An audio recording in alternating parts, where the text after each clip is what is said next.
Hey guys, today we are going to be putting a subfloor in the back of the Jeep. The reason we're going to put a subfloor is that everything else will get built off of that, so we don't have to do any drilling into these side panels here. We want to protect those, so everything will be bolted down to the subfloor and built up from there. Now you're going to see it's not really a complete subfloor what we're going to be doing. The reason for that is that we want to save weight, so we'll cut out within the subfloor areas that don't need to be covered. So that'll save weight, as well as it will give us some more wood that we can use elsewhere in the build. Alright, so the first thing that I'm going to do is cut a piece that's going to fit in here. It's basically going to be 18 inches by 38 inches. We're going to use those same bolts that held in the cover for the cargo area to hold down the subfloor, and then I'm going to cut out this area for this storage compartment area. So that'll be the back portion of the subfloor, and then from there I'll move on to the section up towards the front and get that area put in as well. Here we go, first cut of the build. Alright.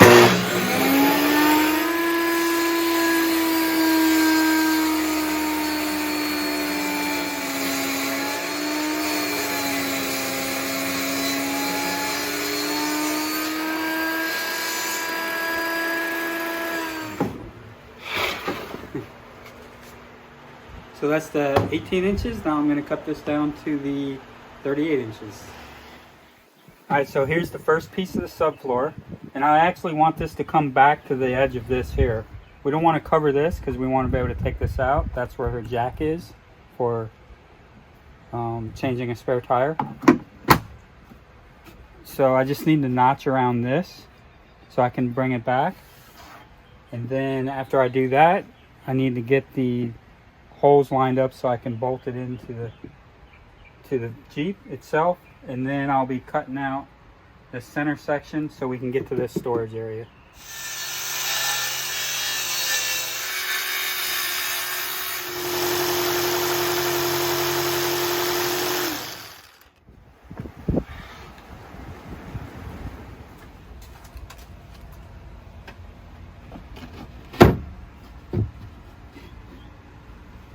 Alright, so this first piece is done.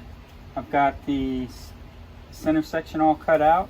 One thing I ended up doing was I took about 3/4 of an inch off of this edge because this carpet over here was keeping it from being able to get down nice and flush and tight. And now when we bolt it down, it'll get nice and tight down there. Okay, so the next step is to put a board that runs across here. It's going to bolt into this hole and onto this bolt, and then it's going to kind of contour around, and there's going to be another board across here that supports this end of it, which will overlap this curve here. And we're going to do that in the morning because it's getting late and we're both tired, and it's hot out here today. Wow, it's got to be in the 90s. I'll have to look, but yeah, we'll get at it again in the morning. Good morning, guys. We are back at it again. And I wanted to tell you guys a little bit about how we're going to be going about this build. It's going to be somewhat modular in that we want to be able to make changes to it in the future without tearing it all apart. In other words, we're going to do it in sections, and then each section can be modified without destroying the other sections. It's going to take a little bit more work that way, a little bit more time, but I think we're going to be really glad we did that. We want everything to be able to completely come out with we're going to use bolts, like pocket screws, L brackets, things like that to hold it all together. And then we're going to try to make everything in here modular in the sense that it will have multiple purposes. So we're not exactly sure yet what it's going to look like. we're starting with this back area here, hoping to get a lot done today. And well, what are we starting with? I think we're just going to finish putting the rest of this bottom subfloor in. That's going to come to probably right in this area somewhere, and then we can start working on the back section. Yeah, we're going to be building up from that subfloor. I don't know if we're getting to the boxes today. We might get to these vertical uprights. Okay. Anyway, you guys so just follow along, and hopefully it's all gonna work out okay. It's either gonna work or it's not. All right, so I've got this piece cut in. I got to trim a little bit more over here, and then this piece I've got a little bit too big of a gap, but I don't think you're really ever gonna see it once we get the top portion built, because this is just the sub platform. So I think it'll work. Next, I've got to mark, there's a couple bolts here that I want to use to put this in. So I've got to mark where those holes are, drill those holes out, and then I'll be able to mark the back ones for these back bolts.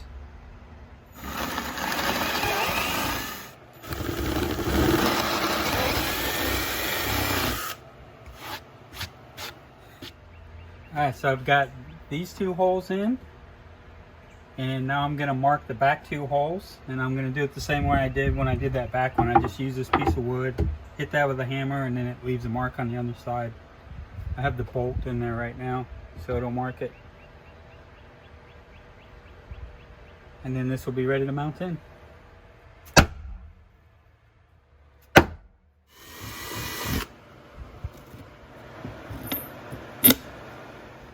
Alright, so this is all fit in. All the bolts and everything line up. The only thing I have to do, let me take these out real quick. So the only thing I have to do is mark another spot under this where this is, because this is actually keeping the plywood foam setting down flat.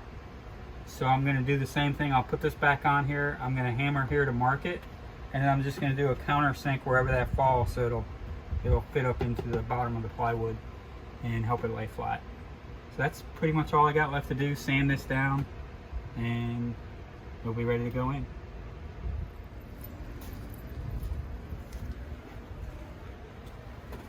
It's nice and flat now. This is all ready to go in. I'm going to tighten these down, and then we can start working on the uprights for the drawer section.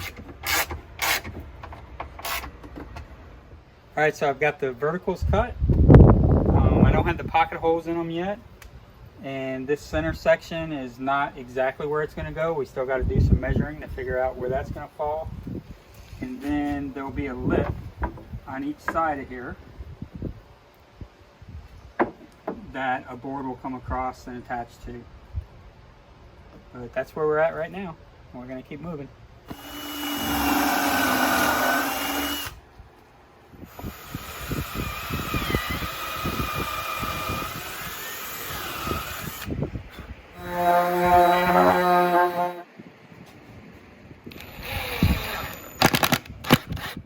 Kevin got all the pocket holes drilled out.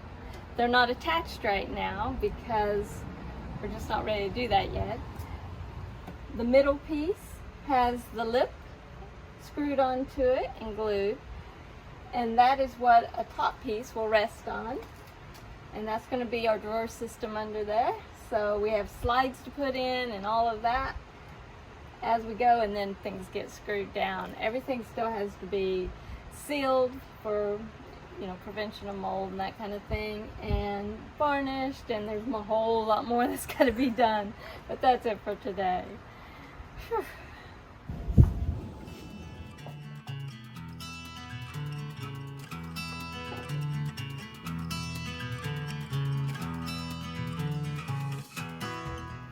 Alright, so before we go any further on this build, we decided these seat belts, which In my last video, we removed partially and then wrapped up the seatbelt and stuffed it back here, which wasn't going to show in the final build or whatever. It's bugging me.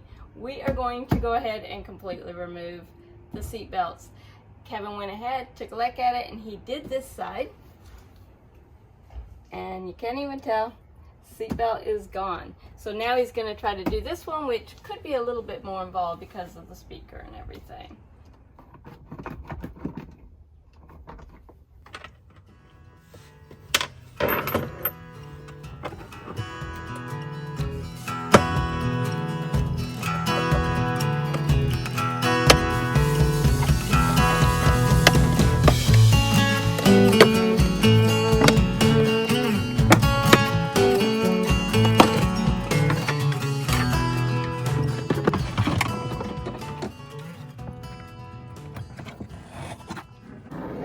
Alright, so that wasn't too bad. It was a little tight in spots. Nothing broke, fortunately.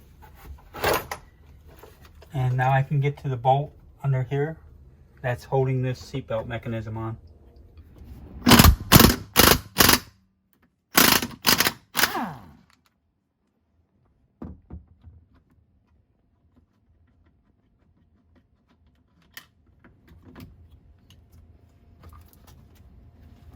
So the seatbelt is out now, and I won't have to deal with that anymore.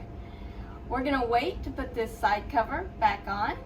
We're gonna actually go ahead and remove this other side cover as well, because we've decided we're gonna go through and put sound deadener in here before bringing all the subflooring back in and continuing.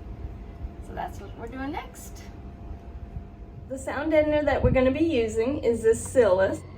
We wanted to order kill mat again because we used that on the van build and we thought it worked really good.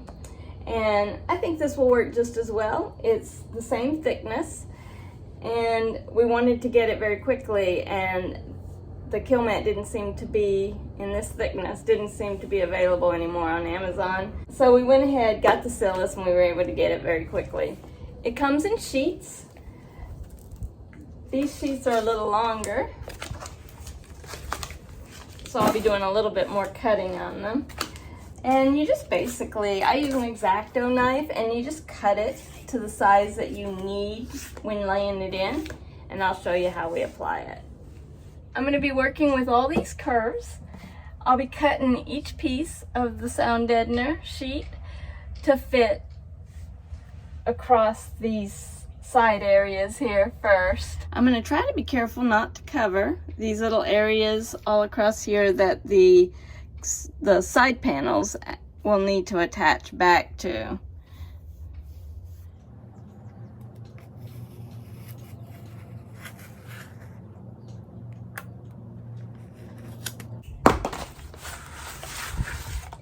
I'm going to start this first piece by laying it across here.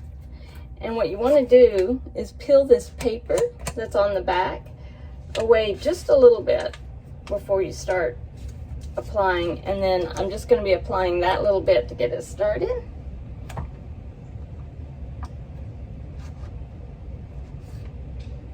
And this stuff can get pretty messy, so you don't want to have to move it around a whole lot once you do get it started. So now that I have that little bit pressed on there, it's easier for me to get back up in here and start pulling the backing paper off as I press it down. And what I'll do is pull it off and roll it as I go. And I'm using this metal barrel roller. You could probably use any kind of brayer, but this will do a good job. And you just keep rolling it out as you go. And the goal is to get all these little dimples that you see on this paper out of here. That's how you know you have it down good.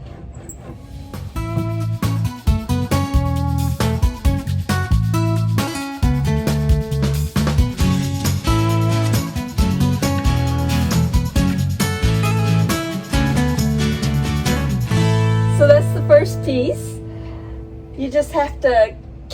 each piece, laying it on here, and rolling it out the same way. I'm going to try to cover this back area really well. We only bought one box, so I'm just going to try to get the most important stuff first and then see how much I have left and maybe spread it out a little more from there. But it should help a little bit. It's going to take some time.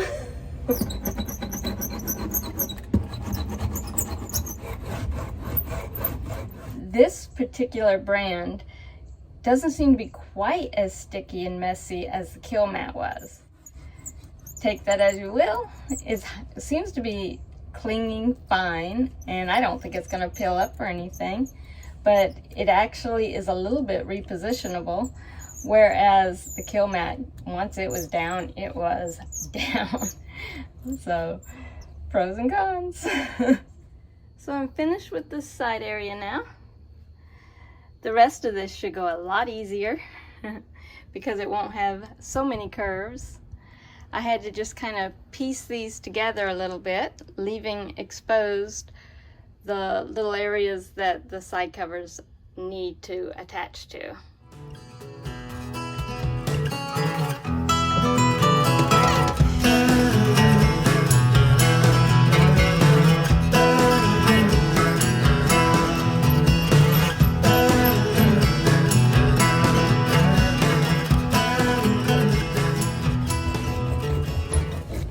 Jeep has already put in some sound deadener.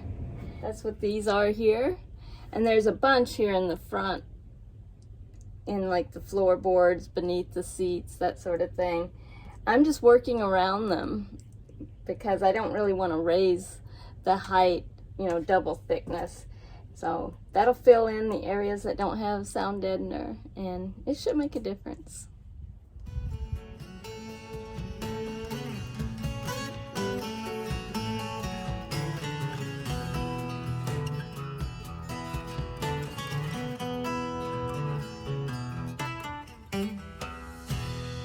Alright guys, I'm all done with this back area here. It was a lot more work than I anticipated. I think because there were so many little things that I had to cut around. I had to kind of patchwork a lot of it, and it just made it slow going. But it's done. I may eventually do some of the front area as well, but right now I'm mainly concerned about the back. So I'm gonna go in, get a drink, and call it a close to this video. We're moving along, and next week we will be bringing back in the subfloor pieces that we already started, building up the framework from there, and it should get exciting. Thank you guys for watching, and I will see you next week. Bye guys.